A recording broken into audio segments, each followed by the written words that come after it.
The intensity of a gravitational pull of the earth is maximum at, सबसे ज्यादा gravity की value कहां पर होगी, बताया था मैंने। ग्रेविटी इज मैक्सिमम एट, जो सेंटर के बहुत पास होगा। तो पोल यहां से चपटे हैं ना, तो पोल चपटे हैं तो सेंटर के पास में कौन है, पोल। तो पोल्स पर मैक्सिमम होती है ग्रेविटी की वैल्यू और इक्वेटर पर मिनिमम होती है, ये बात याद रखना। ग्रेविटी की वैल्यू इक्वेटर पर मिनिमम होती है और पोल्स पर मैक्सिमम होती है, क्योंकि पोल्स चूंकि दबे हुए हैं, ऑब्लेट स्फीरॉइड शेप है अर्थ का, इस वजह से सेंटर से पास पड़ता है पोल, और जो एरिया सेंटर से पास पड़ता है उस पर ग्रेविटी की वैल्यू सबसे ज्यादा होगी। तो ग्रेविटी जी इज मैक्सिमम ऐसे पूछते हैं, जब बड़ी क्लासेस में जाओगे तो आपसे इतना बड़ा थोड़ी पूछेगा, बोलेगा G is maximum at poles. Maximum ही पूछा है ना, ठीक है। मैक्सिमम मिनिमम देख लेना, मिनिमम होगा इक्वेटर पे। सब बच्चों को क्लियर है, थम्स अप करके बताओ क्लियर। मेरे को समझ नहीं आता कि क्लियर है आपको कि नहीं है, किसी को क्लियर कम है क्या, बोलिए। कुछ बच्चे सिग्नल ही नहीं करते क्लियर और अनक्लियर का, शांत बैठे रहेंगे ऐसे करके, देखते रहेंगे। The force with which the earth pulls an object towards its centre is called, ये कोई क्वेश्चन है भाई आपका वजन किस लिए है, क्योंकि फोर्स लग रही है आपको अपनी तरफ खींच रही है ऐसे करके। द फोर्स, लॉजिकल बात है, इसका हाइट का क्या मतलब है भाई, विड्थ का क्या मतलब है, ब्रेथ का क्या मतलब है, ग्रेविटी से, ग्रेविटी से मतलब है आपके वेट का। और अगर कोई बॉडी फ्रीली फॉल करती है, एयर स्पेस फ्रीली फॉल करती है, मान लो आप लिफ्ट में जा रहे हो और लिफ्ट की तार जो कॉर्ड है जिससे लिफ्ट बंधी हुई है वो टूट गई, क्या हो गई, यार ऐसे ना हो ना, ऐसे ना हो, ऐसे क्वेश्चन आता है। लेकिन अगर लिफ्ट की कॉर्ड टूट गई तो अब आप फ्रीली फॉल कर रहे हो, तो यानी अब आप क्या हो जाओगे, वेटलेसनेस, क्या क्या फील करोगे आप, वेटलेस। आपको लगेगा यार मेरा वजन है ही नहीं, मेरा वजन जीरो हो गया हवा में, समझ रहे हो, उसे बोलते हैं वेटलेस कंडीशन। तो वेट होता है किस वजह से, ग्रेविटी की वजह से। ऐसा यूनिट ऑफ मास इज, बताइए मास की ऐसा यूनिट क्या होती है, ऐसा यूनिट ऑफ मास। और मास कभी भी जीरो नहीं हो सकता, ये बात ध्यान रखिएगा, गड़बड़ मत कीजिएगा, मास कभी भी जीरो नहीं हो सकता। वेट जीरो होता है क्योंकि ग्रेविटी पर डिपेंड करता है, तो जहां पर ग्रेविटी नहीं वहां पे वेट जीरो हो जाएगा। अब बताइए ऐसा unit of mass is B, KG, kilogram. Mass की यूनिट होती है किलोग्राम, याद रखिएगा, kilogram is the unit of mass. अरे यार ये तो फोर्स की यूनिट होती है न्यूटन, यार कंफ्यूज क्यों हो रहे हो आप। वो मैंने रिलेशन बताया था कि 1 kg मास जो होता है उसका वेट जब देखेंगे, जब हम फोर्स ऑफ ग्रेविटी की बात करेंगे तो यानी कि 9.8 न्यूटन, ये रिलेशन होता है। पूछ लेगा 1 kg is equal to how many newtons, तो 9.8 न्यूटन, ठीक है, कोई दिक्कत, ठीक है। बच्चे सो रहे हैं, कुछ बच्चे सो रहे हैं, उबासियां ले रहे हैं कि सर ज्यादा पढ़ लिया आज हमने। चलो बता दो फिर इसी बात पे, the moon gravity dash of earth gravity, moon की ग्रेविटी अर्थ से बोले सर इतनी बार बता दिया इसमें क्या दिक्कत होगी। चलो नेक्स्ट बता दो एक क्वेश्चन, बोलो the person standing on the moon will weight of their weight on the earth, moon पर खड़ा होगा तो उसका वजन अर्थ के वजन से कितना गुना हो जाएगा, 1/4, 1/4, यस, फिंगर्स आ रही है, 3 फिंगर्स, शानवी को भी ओके, सबको ओके है। चलो क्वेश्चन छूटा तो नहीं हमारा, the person standing on the moon will weight, ठीक है। नेक्स्ट क्वेश्चन देख लेते हैं, चलिए। What causes high and low tides in the ocean, ये मैंने हाई टाइड और लो टाइड पढ़ाया था, तो बताया था कि due to rotation of earth आते हैं हाई टाइड और लो टाइड, और दिन में 2 हाई टाइड और 2 लो टाइड, यानी 2 बार आते हैं दिन में, हर 6 घंटे बाद, बताया था ना। किस वजह से आते हैं, एक तो रोटेशन ऑफ अर्थ की वजह से आते हैं और एक, ध्यान से पढ़ो मेरे, मतलब 2-3 बच्चों ने सही आंसर, 4 बच्चों का सही आ गया।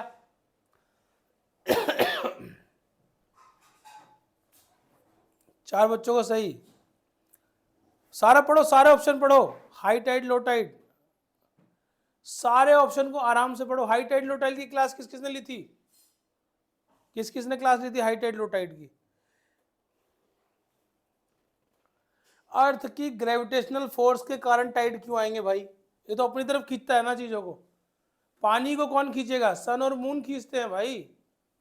थोड़ा सा सन की फोर्स लगती है और थोड़ा मून की फोर्स भी लगती है। तो gravitational pull of moon and sun, moon की ज्यादा भूमिका होती है क्योंकि मून पास में है, सन बहुत दूर है, बताया था ना 15 crore 500 second.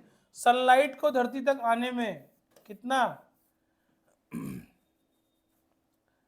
8 minute 20 second, 8 minute 20 second लगते हैं सनलाइट को धरती तक आने में। बात समझ में आ रही है? 8 मिनट 20 सेकंड। पीडीएफ भेजी थी, कर ली सॉल्व? सोलर सिस्टम की पीडीएफ करी आप लोगों ने? मजा आया? मुझे लग रहा है कुछ लोगों ने करी ही नहीं सोलर सिस्टम वाली। कर ली? पृथ्वी कह रहा है कर डाली सर। चलिए एक क्वेश्चन और देख लेते हैं इसमें, मेरे ख्याल अब अंतिम छोर चल रहा है इसका। Why do we feel weightless in the outer space? Space में हम वेटलेस क्यों फील करते हैं? हाँ, अब पृथ्वी पृथ्वी थोड़ी देर में आता है लाइन में, पहले करेगा 1 फिर 2 फिर 3 फिर 4, फिर इसका दिमाग सेंटर में जाता है। पहले पृथ्वी का दिमाग कहीं और रहता है। 1 2 3 4 करते हैं। ये जो 1 वाले हैं ना, 1 वाले थोड़ा और दिमाग चलाओ। ये बोल रहा है वेटलेस, यानी वजन होता ही नहीं है। वेटलेस मतलब वेट कम नहीं होता, वेट होते ही नहीं है, वेटलेस हो जाता है स्पेस में। लेस वेट नहीं लिखा, आपका वेट थोड़ा कम हो गया, थोड़ा नहीं कम हुआ, वेट कम ही हो गया। तो due to zero gravity, gravity होती ही नहीं है, खत्म, वेटलेसनेस। अभी लिफ्ट की कॉर्ड टूट जाए तो वेटलेसनेस। और जब हम ग्रेविटी के अलोंग ऊपर की तरफ जाएंगे ना, ग्रेविटी नीचे खींच रही है और हम ऊपर की तरफ जाएंगे तो हमें फील होगा हमारा वेट बढ़ गया है। और लिफ्ट में जब हम नीचे की ओर आते हैं तो हम हल्के हो जाते हैं कि नहीं? लगता ही नहीं कि यार हल्के हो गए यार, ऐसा लग रहा है। तब हमारा वजन थोड़ा कम लगता है हमें, है ना? और ड्यू टू वेटलेस कब होगा? जब जीरो ग्रेविटी होगी। चलो, why do maximum mass of atmosphere lies near the surface of the earth? क्यों? ध्यान से पढ़ो, एकदम ध्यान से। मैंने बताया भी है कि एटमोस्फेयर को क्या करता है। क्यों maximum mass of atmosphere earth surface के नजदीक लाई करता है? क्यों? क्योंकि atmosphere is held by the gravitational force of the earth that binds it together. एकदम सही आंसर, थर्ड। बच्चों को समझ में आ गया, मुझे समझ, क्वेश्चन कराता हूं तो समझ में आ जाता है कि सबको समझ में आ गया, ठीक है ना? सबको आ गया। अब इससे कोई गलती तो नहीं होगी ना? इससे कोई गलती नहीं होगी। अरे यू कर रहा है पृथ्वी, कर रहा हो, ये क्या हो गया? क्वेश्चंस खत्म हो गए, इसके बाहर से क्वेश्चन नहीं आएगा। कल आपको बताया था ना मैंने, एपोगिरी पेरिगिरी। जब मून बहुत दूर होता है अर्थ से तो पेरिगिरी, जब पास होता है तो एपोगिरी। अरे जब पास होगा तो पेरिगिरी, जब दूर होगा तो एपोगिरी, बताया था ना एपोगी। कल बताया था कि नहीं? सारे बच्चे बताओ भाई। जब पास में होगा मून अर्थ के तो पेरिगी, और जब दूर होगा तो एपोगी। और जब सन और अर्थ का रिलेशन आएगा तो पेरीहेलियन। क्या होता है? पेरीहेलियन 3 जनवरी को, और एफिलियन 4 जुलाई के पास, जब सन से दूर, सन से बहुत दूर होती है अर्थ, ठीक है ना? तो ये पढ़ लेना, पेरीहेलियन, एफिलियन, पेरिगी, एपोगी, मून, है ना? मून का ल्यूनर एक्लिप्स, सोलर एक्लिप्स, ये भी हो गया। चलो लिख लो बैक्टीरियल डिजीज, लिख लो। एक चीज और देके जाता हूं, लिखो बैक्टीरियल डिजीज कौन कौन सी होती है।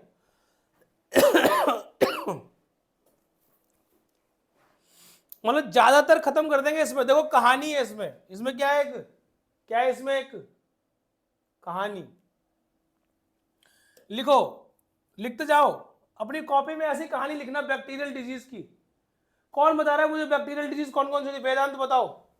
चलो वेदांत से पूछते हैं, वेदांत से। वेदांत कहां गए? वेदांत राठौड़।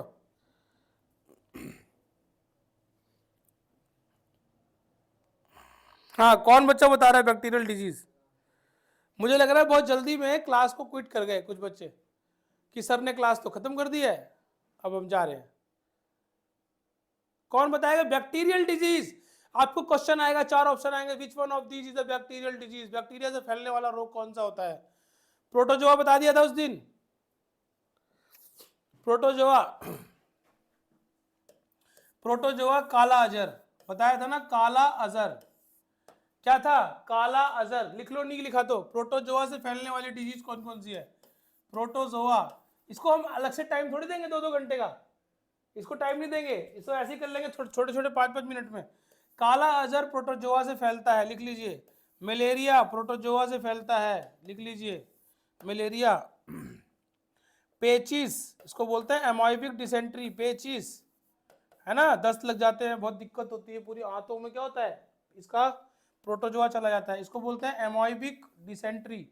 एमोइबिक डिसेंट्री भी बोलते हैं पेचिस को, डिसेंट्री। देखो यही होता है, कुछ बच्चे ओवर कॉन्फिडेंस से, पता है क्या, अभी 1-2 बच्चों ने सोचा सर ने क्लास खत्म कर दी, चलो 1 नंबर छोड़ दिया अपना, उन्होंने एग्जाम में 1 नंबर मिस कर दिया उन्होंने, जिन्होंने क्लास को खत्म समझ के वो कर दिया बंद। चलो पेचिस, उसके बाद इंसोम्निया। इंसोम्निया का मतलब होता है बेटा निद्रा रोग, नींद नहीं आती रात में। मलेरिया बढ़ा ही दिया था प्लाज्मोडियम से, मच्छर वाला, है ना, एनोफिलीज गैम्बी। काला अजहर, मलेरिया, पेचिस या अमाइबिक डिसेंट्री भी बोलते हैं, इंसोम्निया, और एक होता है पायरिया, दांतों में हो जाता है पायरिया। कौन सा रोग? पायरिया का रोग हो जाता है दांतों में, दांतों में, गम्स में, दांतों में ब्लीडिंग हो जाएगी, बहुत दिक्कत होती है, पीला पीला जम जाएगा, पायरिया का रोग होता है, ठीक है। आंट अमीबा जिंजीवालिस की वजह से इसके, लेकिन तुम्हें प्रोटोजोआ का नाम नहीं जानना, आपको क्वेश्चन आएगा which one of these is a protozoan disease, इनमें से कौन सा प्रोटोजोआ का डिजीज है? तो काला अजहर, मलेरिया, इंसोम्निया, पायरिया और पेचिस यानी अमाइबिक डिसेंट्री, ये प्रोटोजोआ से फैलने वाली बीमारियां हैं। अब एक और बड़ी सुंदर कहानी लिखो, लिखो लिखो, अंकल ने, लिखो ऐसे ही लिखो, अंकल ने, कहानी लिखते जाओ, अंकल ने लिखते जाओ साथ साथ, अंकल ने कॉलर में, अंकल ने कॉलर में, अंकल ने कॉलर में टाई पहनी हुई थी, लिख लो, अंकल ने कॉलर में, ये बैक्टीरियल डिजीज बता रहा हूं, याद नहीं होगी फिर जिंदगी भर, बैक्टीरियल डिजीज। अंकल ने कॉलर में टाई पहनी हुई थी, सोफे पर जाकर बैठे, लिख लो, सोफे पर जाकर बैठे, लिख लो सारे बच्चे, सोफे पर जाकर बैठे, अंकल ने कॉलर में टाई पहनी हुई थी, सोफे पर जाकर बैठे, टीवी चलाया, क्या चलाया? टीवी चलाया, नींबू पानी पिया, क्या पिया? नींबू पानी पिया, क्या पिया? नींबू पानी, काला नमक डालकर पिया, काला नमक डालकर पिया। उसके बाद वो थक गए थे, फिर क्या हुआ? पलंग पर जाकर लेट गए, ठीक। अब देखो, ये कहानी तो याद हो गई, क्या हुआ था? अंकल ने कॉलर में टाई पहन रखी थी, सारे बच्चे सुनेंगे, अंकल ने कॉलर में, जैसे सर ने कॉलर में टाई पहनी है ना, अंकल ने कॉलर में टाई पहनी हुई थी, सोफे पर जाकर लेट गए, मतलब वो सोफे पर तो बैठेंगे ना, लेटेंगे क्यों, सोफे पर जाकर बैठ गए, टीवी ऑन किया, प्यास लगी थी, नींबू पानी बनाया काला नमक डाल के। काला नमक का नींबू पानी अच्छा लगता है ना? बताओ सारे, कहानी सुनो अच्छे से, कहानी सुनो, याद नहीं करना कुछ भी, याद कुछ नहीं करना किसी को। देखो, काला नमक डाल के नींबू पानी पिया, फिर अंकल थक गए थे तो फिर पलंग पे जाकर लेट गए, है ना। अब बताओ बैक्टीरियल डिजीज कौन बता रहा है जल्दी से, बैक्टीरियल डिजीज। हाँ पृथ्वी बोलो, अब पृथ्वी बताएगा, बोलो पृथ्वी।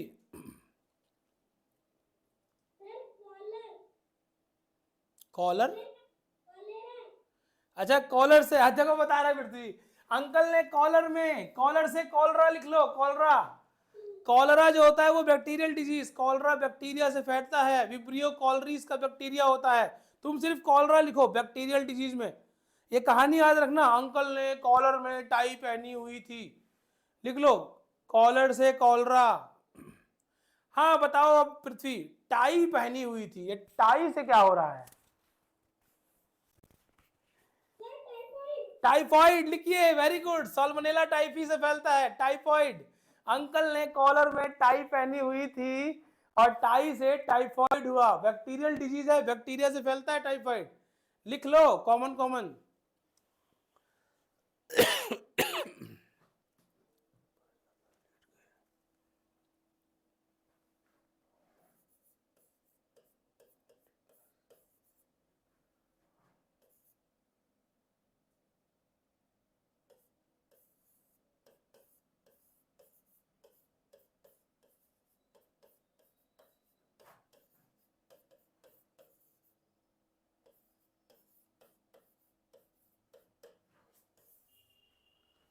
चलो बताओ, टाई के बाद कौन बता रहा है? शानवी।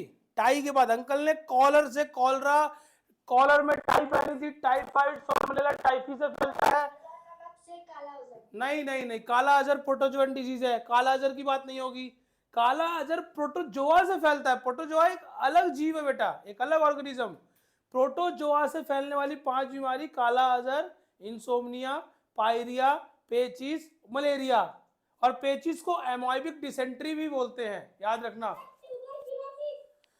हाँ, इन्होंने क्या किया था, टाई पहनी हुई थी, सोफे पर पहले बैठे थे। सोफे से क्या होगा, लिख लो, सिफिलिस। सोफे पर बैठे थे तो सिफिलिस।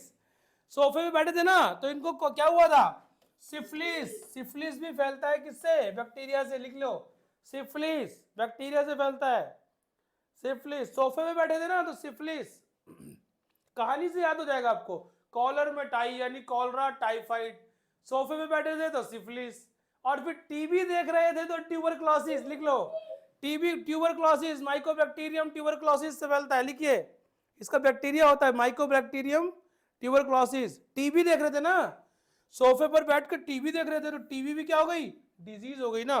चलो इसको अलग कलर से ही कर देते हैं, कॉलरा, टाई, सोफे से सिफिलिस, टीबी से tuberculosis, mycobacterium tuberculosis. TB TB चलाया, अब नींबू पानी पिया। अभी ठंडी चल रही है तो नींबू पानी क्यों पिएंगे भाई? नींबू पानी पिएंगे तो क्या हो जाएगा नींबू पानी से? कौन बताएगा? कौन बता रहा है? किसी और से पूछेंगे, नींबू से क्या होगा? कौन सी बैक्टीरियल डिजीज हो जाएगी? नींबू नहीं, नींबू से होगी नहीं वैसे, लेकिन ट्रिक है ये, ट्रिक। कौन बता रहा है नींबू से? शानवी बताओ। हाँ चलो, शानवी बोलो। आपकी आवाज क्लियर नहीं आ रही बेटा। अंशुमन से बात करते हैं, अंशुमन बेहरा बताएंगे। अंशुमन बेहरा, जितना पूछा है उतना ही बताओगे। नींबू से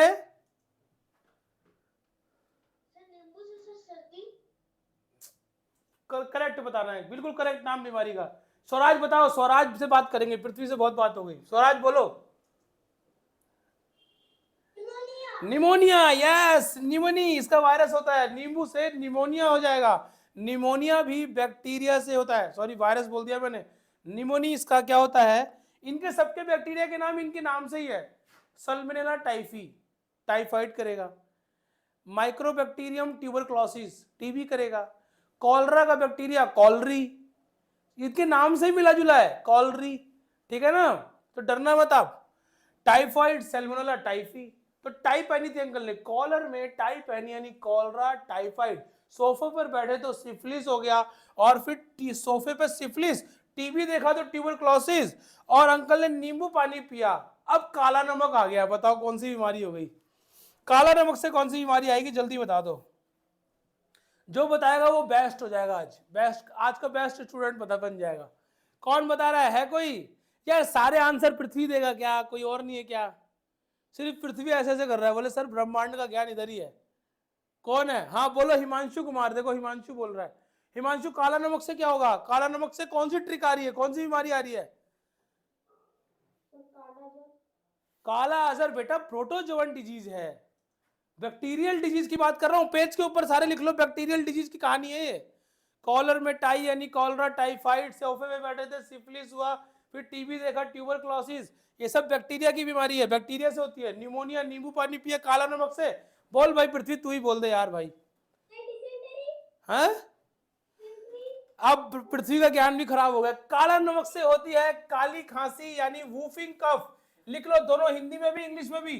काली खांसी यानी वूफिंग कफ, लंग्स की बीमारी होती है काली खांसी, वूफिंग कफ, वूफिंग वूफिंग कफ, लिख लो काली खांसी यानी वूफिंग कफ, जल्दी से लिख लो फटाफट। फिर खत्म करते हैं। अब काला नमक डाल के पिया तो काली खांसी यानी वूफिंग कफ हो गया, काला से काली खांसी, नींबू से निमोनिया, काली खांसी भी कर ली, वूफिंग कफ भी हो गया। चलो ये कुछ बच्चे क्यों चल रहे फालतू में, सीरियसली देख लो इसको, एग्जाम में आएगा ना टेंशन में आ जाओगे, फिर काला नमक काली खांसी को फिर काला अजहर लिख के आओगे। प्रोटोजोअन डिजीज है वो पांचों, मैंने बताया आपको, बार बार बोल रहा हूं। प्रोटोजोआ एक अलग, देखो तुम्हारी भाषा में समझा रहा हूं, प्रोटोजोआ एक अलग कीड़ा है, एक अलग डिजीज ऑर्गेनिज्म है। प्रोटोजोआ एक सिंगल सेलुलर ऑर्गेनिज्म है, वो एक अलग, बैक्टीरिया अलग ऑर्गेनिज्म होते हैं, इनकी वजह से भी बीमारी होती है। तो प्रोटोजोआ का ग्रुप अलग है, वो मलेरिया, काला अजहर और ये आपका इंसोम्निया, पायरिया और पेचिस यानी अमाइबिक डिसेंट्री करने वाला ग्रुप है, उसको यहाँ पे मत लाओ, ये बैक्टीरियल बीमारियां हैं। ये बैक्टीरिया एक तरह का कीड़ा होता है, मान लो ऐसे समझ लो आप लोग, एक तरह का ऑर्गेनिज्म होता है, वो भी ऑर्गेनिज्म है और ये भी, ये करता है ये बीमारियां, cholera, typhoid, syphilis, tuberculosis, pneumonia, काला नमक। कहानी इसलिए बनाई ताकि आपको याद रहे, रोज उठो अंकल ने सोफे पे सिफिलिस, अंकल ने कॉलर में टाई पहनी थी, कॉलरा और टाइफाइड। चलो अब आ रहे पलंग पर जाकर लेट गए, है ना, अब काला नमक पी लिया, अब अंकल सोफे पे क्या हो, कमर दुखने लग गई, तो पलंग पर जाके लेट गए। पलंग से क्या आएगा, कौन बताएगा पलंग से क्या आएगा? पलंग से कौन सी बीमारी, साहिल बताओ, बोलो साहिल, साहिल बोल रहा है आपकी बार। सर प्लेग, सर प्लेग होगा, बैक्टीरियल डिजीज, प्लेग भी बैक्टीरिया से फैलता है, लिख लीजिए प्लेग। चूहों के ऊपर पिस्सू पाए जाते हैं, चूहे होते हैं ना, रैट चूहे, इनके बॉडी में ना पिस्सू होते छोटे छोटे एक कीटाणु, उनमें प्लेग पाया जाता है, ये फैला देते हैं। और प्लेग से यूरोप में फैला था, पूरे पूरे समाप्त हो गया गांव के गांव, बड़ी खतरनाक डिजीज है प्लेग, चूहों के पिस्सुओं से फैलती है, याद रखना। तो प्लेग भी बैक्टीरिया होता है, प्लेग भी बैक्टीरियल डिजीज, पलंग पर। और फिर आया, अब पलंग पर लेट गए और टेनिस का, और फिर टेनिस का मैच देखा। अब टीवी में कुछ देखेंगे भी तो टेनिस से क्या आ गया, कौन बताएगा? हाँ चलो आर्यन बता रहे हैं, आर्यन यादव, टेनिस से क्या आएगा? अब कोई बिल्कुल सटीक बात करना, टेनिस से कौन सी बीमारी आएगी, बोलो बेटा।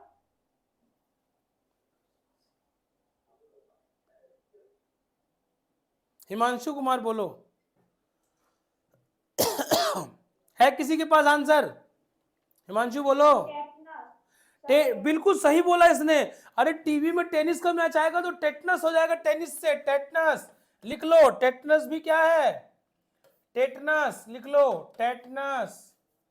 जिसने मेरी क्लास नहीं देखी उसने एक नंबर छोड़ दिया, बैक्टीरियल डिजीज आ गया कि इनमें से कौन सा बैक्टीरिया से फैलने वाला रोग है, आपको देगा काला अजहर, सुनना मेरी बात, काला अजहर, डेंगू, फिर लिखेगा चिकन पॉक्स, और फिर लिखेगा बड़े धीरे से लिखेगा प्लेग। तो तुमको प्लेग पे जाना है क्योंकि बैक्टीरिया का डिजीज पूछा है उसने। डेंगू वायरस से फैलता है, वो वायरल डिजीज है। ऐसे कल आपको 5 मिनट में वायरल डिजीज करा देंगे, ठीक है? ये देख लो, कॉलर से कॉलरा, टाई से टाइफॉइड, और सोफा गंदा पानी पीने से होता है सिफिलिस, सोफे से, टीबी से ट्यूबरक्लोसिस, नींबू से निमोनिया, काला नमक से काली खांसी, काली खांसी को वूफिंग कफ कहते हैं, इंग्लिश में लिख लो, इंग्लिश में आएगा ऑप्शन वूफिंग कफ, काली खांसी वूफिंग कफ। और पलंग से प्लेग हुआ, और टेनिस से टेटनस हुआ। टेटनस अगर हो गया ना एक बार, सुन लो मेरी बात, लोहे की कील लगी, बच्चे इंजेक्शन नहीं लगवाते और बताते नहीं किसी को, अगर टेटनस एक बार हो गया तो आदमी को मरना है, फिर बचा नहीं सकता कोई। टेटनस से पूरी बॉडी, स्पाइनल कॉर्ड, मस्कुलर और जॉ, याद एक चीज और लिखो, टेटनस को जॉ लॉक डिजीज भी कहते हैं, जबड़े बंद हो जाते हैं, जॉ मतलब जबड़े, जो में लॉक लग जाता है, जो lock disease, tetanus is also called जो लॉक डिजीज। ये आता है एग्जाम में, किस रोग को, किस बीमारी को जो लॉक डिजीज कहते हैं?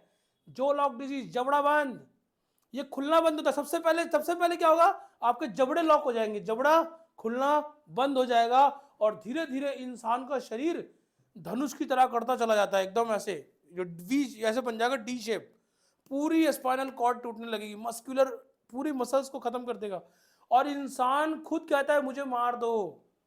इतनी खतरनाक होता है टेटनस, इसको मजाक में मत लेना, टेटनस से मौत हो जाती है आदमी की समय रहते अगर आपने इंजेक्शन लगवाया तो। इसलिए इंजेक्शन लगवाते रहेंगे, जब भी कील लगेगी, कोई लोहे की चीज लगी जाके लगवा लिया, कोई नुकसान थोड़ी है। और आपको बता दिया रेबीज का टीका, रेबीज की वैक्सीन लुईस पास्चर सर ने दी थी, लिख लो, लुईस पास्चर ने रेबीज का टीका बनाया था ना, वैक्सीन दी थी लुईस पास्चर, रेबीज का टीका। स्मॉल पॉक्स का टीका एडवर्ड जेनर ने दिया था। मैं जो बोल रहा हूं सब आएगा एक नंबर में। Smallpox Edward Jenner, Louis Pasteur ने रेबीज का टीका दिया था। जॉन सॉक ने, जॉन साल्क नाम था इनका, क्या नाम था, ये पेज ही भर गया, अब मैं से मिटा रहा हूं सारा, ठीक है। लुईस पास्चर, इनका नाम लिख लो, लुईस पास्चर, जिन्होंने पास्चराइजेशन दिया था, दूध को गर्म करके ठंडा करते हैं, पास्चराइजेशन। लुईस पास्चर ने रेबीज का टीका दिया था। रेबीज क्या है, रेबीज वायरल डिजीज है, वायरस से फैलती है, कुत्तों के दांत में होता है वायरस, डॉगीज के दांत में, अगर इंजेक्शन नहीं लगवाया तो रेबीज हो जाएगा। तो वो वैक्सीन किसने दी थी, जो इंजेक्शन कुत्ता काटने के बाद जो वैक्सीन लगती है वो लुईस पास्चर ने डिस्कवर की थी। और स्मॉल पॉक्स यानी जिसमें बड़ी बड़ी माता निकल जाती है, कहते हैं दाने, बहुत बड़े बड़े स्पॉट्स, बड़ी माता बोलते हैं, smallpox. Smallpox variola virus से, इसके वायरस का नाम होता है विरोला वायरस। स्मॉल पॉक्स फैलता है विरोला वायरस से। इसका टीका दिया था एडवर्ड जेनर ने। किसने दिया था, एडवर्ड जेनर। ये लोग भगवान है इंसान के लिए, ये हम लोगों के लिए भगवान है, छोटे मोटे आदमी नहीं है। एडवर्ड जेनर स्मॉल पॉक्स का टीका दिया था। और लिखो फटाफट, ओपीवी 2 बूंद जिंदगी की, इसका वैक्सीन किसने दिया था, जॉन साल्क ने वैक्सीन दिया था, जॉन साल्क ने। ये एक नंबर में जब आएगा ना एग्जाम में तब देखना, जो बच्चे लाइटली ले रहे पछताएंगे। जॉन साल्क, ओपीवी 2 बूंद जिंदगी की oral polio vaccine, oral polio vaccine, ठीक। ये बातें हो गई। चले फिर बच्चों मिलेंगे आपसे, और ठीक 7:30 पे आपकी मैथ्स की क्लास स्टार्ट होगी, सारे बच्चे ज्वाइन करेंगे 7:30, 15 मिनट बाद। शानवी से बात कराओ, क्या कह रही है।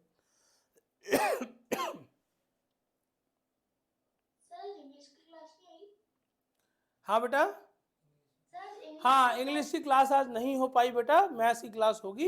इंग्लिश की क्लास आपको मिल जाएगा, उसका नोटिफिकेशन जब भी होनी होगी आपको सूचना मिल जाएगी। अभी आपकी क्लास होगी ठीक 15 मिनट्स के बाद 7:30 पर मैथ्स की क्लास कोई मिस मत करो, क्लास मत मिस करिएगा बिल्कुल भी। सब बच्चों को पढ़ना है, एक एक मार्क जरूरी है, किसी भी सब्जेक्ट को लाइटली मत लीजिएगा। ये 1 मार्क आपका सिलेक्शन करवाएगा। चलिए बच्चों फिर बात करेंगे आपसे कल, फिर किसी इंपॉर्टेंट टॉपिक को लेकर। जब तक के लिए जय हिंद, जय भारत।